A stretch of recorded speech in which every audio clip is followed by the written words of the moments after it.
Shri Niranjan BC, Shri Niranjan BC अनुपस्थित। Shri professor Manoj Kumar Jha.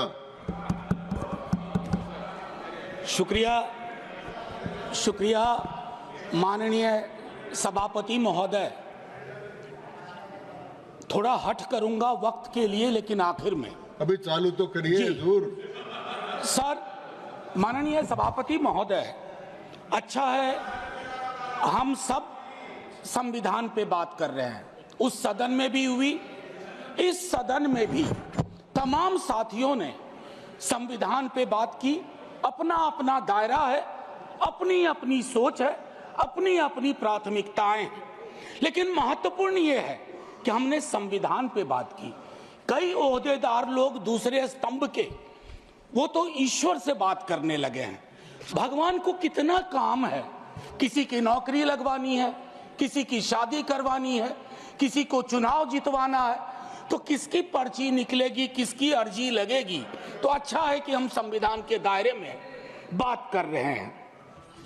माननीय सभापति महोदय, नेहरू जी पर बहुत चर्चा होती है। जब से इस संसद में आया हूं, और मैं इस नई सरकार के बाद ही सदन में आया हूं, बचपन में सोचा करता था पार्लियामेंट पहुंचूंगा, लेकिन आज एक कन्फेशन करता हूं, हमेशा अपने को विपक्ष में देखता था, तो विपक्ष में ही हूं। तो सर ऐसा है, मैंने कई दफा कहा है, 14 का चुनाव, 19 का चुनाव, 24 का चुनाव जवाहरलाल नेहरू नहीं हारे हैं, विपक्ष हारा है, कांग्रेस हारी है।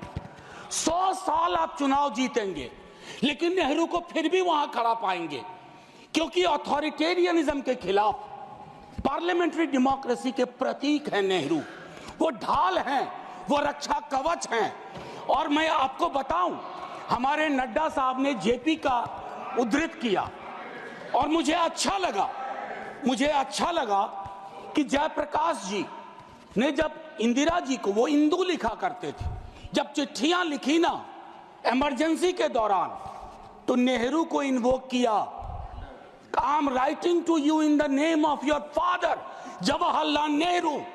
वो ऐसे व्यक्ति थे, जब उनकी आलोचना नहीं होती थी तो छद्म नाम से अपनी आलोचना स्वयं करते थे।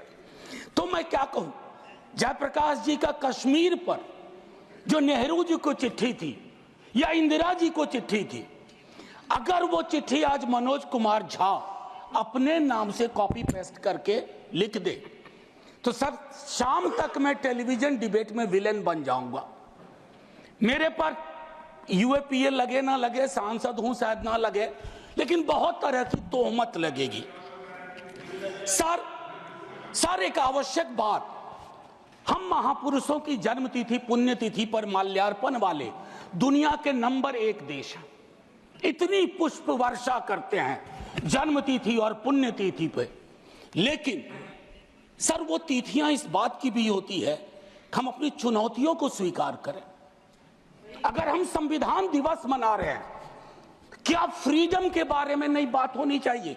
दोनों तरफ ऐसी बातें हो रही हैं, मेरी कमीज सफेद, तुम्हारी कमीज गदली। अरे साहब, संविधान की कमीज देख लो, वो गदला ना हो, उस पे दाग ना पड़े। ये हमारा दायित्व होना चाहिए। आज से 25 वर्ष बाद मैं इस सदन में नहीं होऊंगा, हम में से बहुत लोग नहीं होंगे। जब 100 साल पे चर्चा हो रही होगी, बहुत चर्चा होगी, लोग विश्लेषण करेंगे, जैसे आज हम करते हैं कि नेहरू को यह करना चाहिए था, नेहरू ने वो नहीं किया। 100 साल बाद कोई आपके बारे में टिप्पणी करे, मैं जीवित नहीं रहूं, संभवतः मैं सदन में नहीं रहूंगा, लेकिन वो भी अच्छा नहीं लगेगा सर, अशोभनीय लगेगा। टाइम मशीन नहीं है सर, नहीं तो मैं अपने सारे साथियों को 47-46 ले जाता। खून की नदियां बह रही थी दोनों तरफ, खून की नदियां। मंदिर में गाय काट के फेंकी जा रही थी, मस्जिद में सुअर फेंके जा रहे थे। उस दौर में एक ऐसे देश के निर्माण का संकल्प, गलतियां हुई होंगी। आप विलेन क्यों बनाते हो भाई? विलेन मत बनाओ, आपसे भी गलतियां होती हैं, हमसे हुई हैं। मैं सिर्फ इतना कहता हूं माननीय उपसभापति महोदय कि जब हम तबसरा करते हैं इस तरह के नेताओं पे, तो हम भूल जाते हैं 47 में इस देश की क्या हालत है। सर आपने घर बनाया हो, मैंने नहीं बनाया अभी तक, मेरे पिता ने बनाया। सर ग्राउंड फ्लोर बनाने में सबसे ज्यादा मेहनत लगती है, नींव है वो। नेहरू और अंबेडकर, पटेल, आजाद ने नींव डाली। आप सेकंड थर्ड फ्लोर बना रहे हैं, उन्होंने फर्स्ट फ्लोर बनाया, आप 5 फ्लोर और बनाइए, लेकिन नींव के बगैर फ्लोर किसी काम का नहीं है, ये याद रहना चाहिए। सर माननीय उपसभापति महोदय, हमारे प्रधानमंत्री जी, भाजपा के कई साथी, और चूंकि ये संविधान की डायरेक्टिव प्रिंसिपल्स में है कि यूनिफॉर्म सिविल कोड, सर मैंने विस्तार से अध्ययन किया है, नड्डा साहब ने भी अध्ययन किया होगा, तमाम साथियों ने। सर कई तरह के उस पर विचार थे, लेकिन डोमिनेंट विचार था कि इसको रखो, किसी दिन वक्त आएगा इस पर बात होगी। सर 44 आर्टिकल जो कि ड्राफ्ट में 35 था, उससे पूर्व आर्टिकल 39 क्लॉज सी है sir, about concentration of wealth. Income inequality का इस देश में जो आलम है, हम टाइम बॉम्ब पे बैठे हुए हैं, टाइम बॉम्ब है ये, और ये सबको इंपैक्ट कर रहा है, ना सिर्फ गरीब मजलूम वर्गों को, मध्यम वर्ग को। अभी हालिया रिपोर्ट आई कि प्रॉफिट मेकिंग कंपनीज, लेकिन उनकी प्रॉफिट का एम्प्लॉय के सैलरी में कोई रिफ्लेक्शन नहीं है सर। रिलेटिव डिप्रिवेशन का जन्म हो रहा है।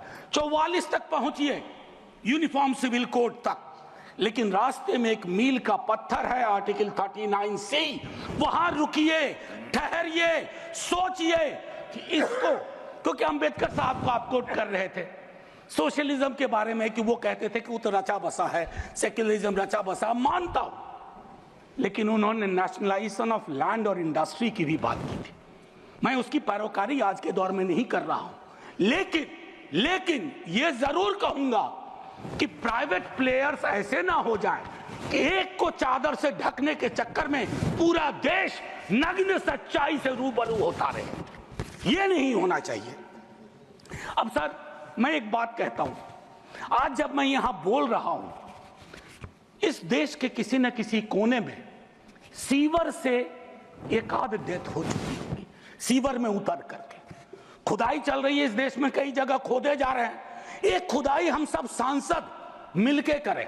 वो जो सेप्टिक टैंक और सीवर में उतर करके जहरीली गैस से मरने वाले लोग, ये कौन है? ये हम एक हैं तो सेफ हैं में नहीं आते, ये हमारे हिस्सा नहीं है, इसी समाज का हिस्सा है। हाँ, ये अव्वल बात है कि हमारी जातिगत सीढ़ी नुमा पदानुक्रम में वो नीचे आते हैं, उनके उन पर गौर थोड़ा हम कम करते हैं, ये नहीं होना चाहिए। और मैं समझता हूं कि फ्रीडम की जब बात हो तो हम मूल्यांकन करें। फ्रीडम में हाइफन नहीं होता है, फ्री के बाद डॉम नहीं, जैसे जॉर्ज ऑरवेल की किताब में था, all animals are equal but some animals are more equal than others. इस देश में नाम और सरनेम से भी चीजें तय होती हैं। खालिद नाम है, जेल में रहोगे, सुनवाई नहीं होगी। हैदर नाम है, मीरान हैदर, नहीं सुनवाई होगी। इमाम नाम है, सरजिल इमाम, नहीं होगा। गुलफिशा होगी, नहीं होगा। तो ये सारी चीज, एक मिनट आप, मैं मेरा टाइम पॉज कर दीजिए, मेरा टाइम पॉज कर दीजिए, मेरा टाइम पॉज कर दीजिए। मैम चेयरपर्सन, मेरा टाइम पॉज कर दीजिए। मैम मैं सिर्फ इतना कहना चाहता हूं, अभी यहां बोल रहा हूं, मूलवासी बचाओ संघ मंच है छत्तीसगढ़ में, अनलॉफुल बना देते हैं आप। अरे कोई तो तौर तरीका हो, किसान विरोध करे, देशद्रोही है। विद्यार्थी विरोध करें नौकरी के लिए, नौकरी मांग रहे हैं आपसे, और कुछ तो नौकरी भी नहीं मांग रहे हैं, परीक्षा समय पर कराने की मांग कर रहे हैं। आप कह रहे हो अराजक हैं, नक्सल हैं। ये जो शब्दावली लेकर के, विशेषण लेकर के आप घूमते हैं, इससे थोड़ा बाज आइए। मैं कह रहा हूं ये टेम्पटेशन होता है जब बहुत बड़ी सत्ता होती है, 15वें वर्ष में, 11वें वर्ष में प्रवेश करते हैं, लेकिन उस टेम्पटेशन को रोकना मैच्योरिटी है। परिपक्व लीडरशिप की बात होती है। वैकल्पिक विकास की कोई मांग आपसे करेगा तो आप कहोगे नक्सली है। अब मैम चेयरपर्सन, एक और चीज कहना चाहता हूं, मैं पीड़ा साझा करता हूं बांग्लादेश में जो हो रहा है, साझा करता हूं पीड़ा। 71 के बारे में पढ़ा था, अभी देख रहा हूं। लेकिन मैम मैं महात्मा गांधी पर जाना चाहता हूं। नोआखली में जब देश आजादी का जश्न मना रहा था, महात्मा गांधी नोआखली में दर दर भटक रहे थे, restoration of peace and normality, वो दौर था। उन्होंने एक बात कही थी, आज का दक्षिण एशिया है जिससे पाकिस्तान और बांग्लादेश निकला है, हमें इस बात का स्मरण करना होगा कि हमारी भूमिका सबसे बड़ी है। हम बड़े भाई वाली शब्दावली का इस्तेमाल नहीं करेंगे। We are the largest and the oldest democracy. बाकी में डेमोक्रेसी कैजुअलिटी हुई है पाकिस्तान और बांग्लादेश में, संविधान तक नहीं आया। लेकिन हम अपनी अकलियत के साथ कैसा व्यवहार करते हैं, तो हम कह पाते बांग्लादेश को learn from us, to Pakistan learn from us, this is how we treat. लेकिन हमारा रिपोर्ट कार्ड अगर उसमें कमियां रहती है, मैं Sit down. Sit down. Sit down. Ma'am chairperson, my time should be paused. Sit down. My time should be paused. My time should be paused. My time should be paused. Honorable members. Ma'am एक चीज मैं एक चीज कहना चाहता हूं।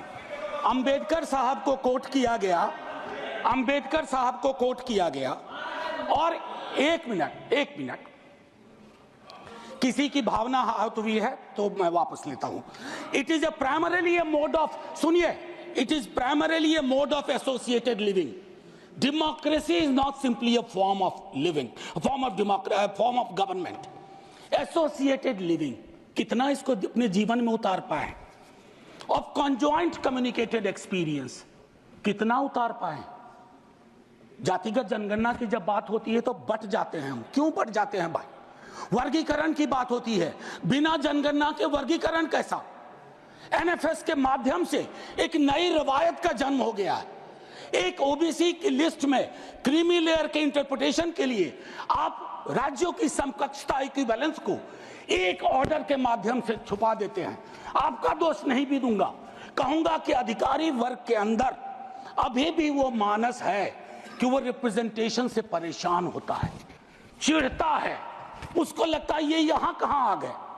अभी बिहार में सर्वेक्षण हुआ, कई लोगों ने कहा हम तो इतने कम नहीं हो सकते।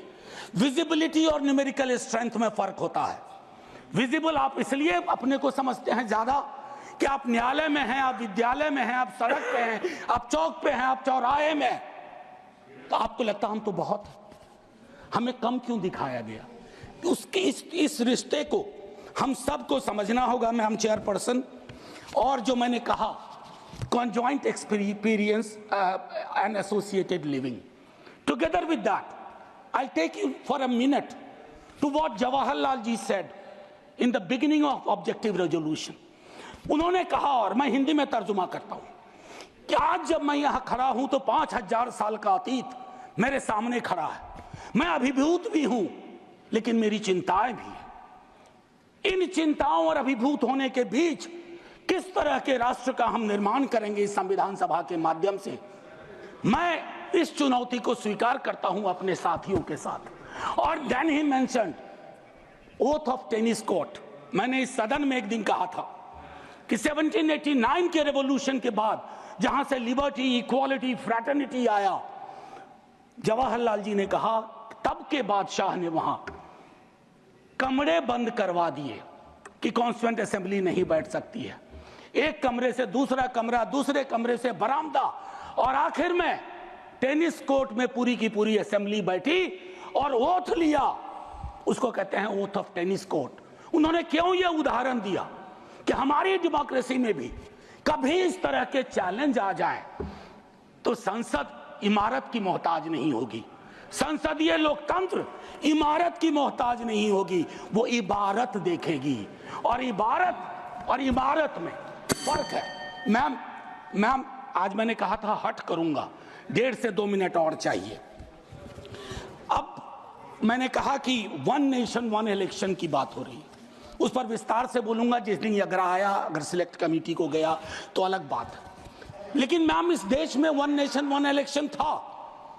नड्डा साहब ने कहा, मैं मानता हूं, कई दफा क्या होता है जब आप कोट करते हैं, हमारी यूनिवर्सिटी में कहते हैं कि सेमी कोलोन के बाद किसी को कोट मत करो, उसको हम लोग कहते हैं पुअर साइटेशन, कि किसी को कोट किया। जैसे आपको उदाहरण के लिए मैम 30 सेकंड में, कि मार्क्स ने कहा religion is the opium for masses, ऐसा कभी नहीं कहा मार्क्स ने।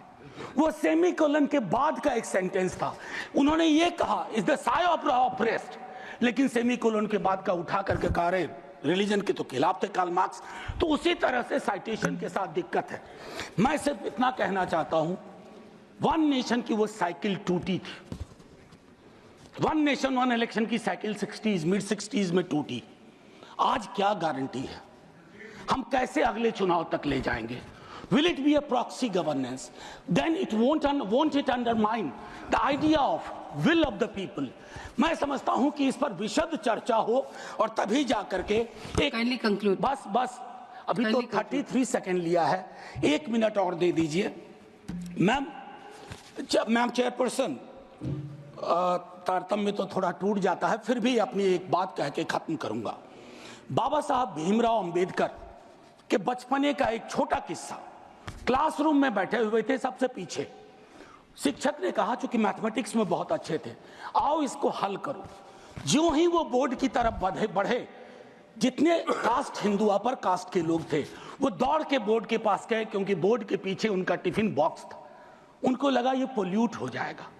मैम आज वो मान्यताएं नहीं हैं, लेकिन पोल्यूशन प्योरिटी की नई मान्यताएं आ गई हैं, एक्सक्लूजन की नई मान्यताएं आ गई हैं। और आखिरी में ऑस्विज एक जगह थी पोलैंड में, जहां जिसको सिर्फ गैस चैम्बर से मत समझिए, ऑस्विज के बनने में सालों की नफरत और घृणा थी, जिसका अंजाम ना सिर्फ जर्मनी में भुगता गया, पूरी दुनिया ने। तो ये नफरत घृणा, इस पर लगाम लगे ना तो हर मोहल्ले में ऑस्विज होगा। और आखिर में मैम, मैं आज जद पे अगर हूं, निशाने पे, मैं आज जद पे अगर हूं तो बदगुमा न हो, चिराग सबके बुझेंगे, ऐसी हवा किसी की नहीं होती। शुक्रिया मैम, जय हिंद। Shri Abdul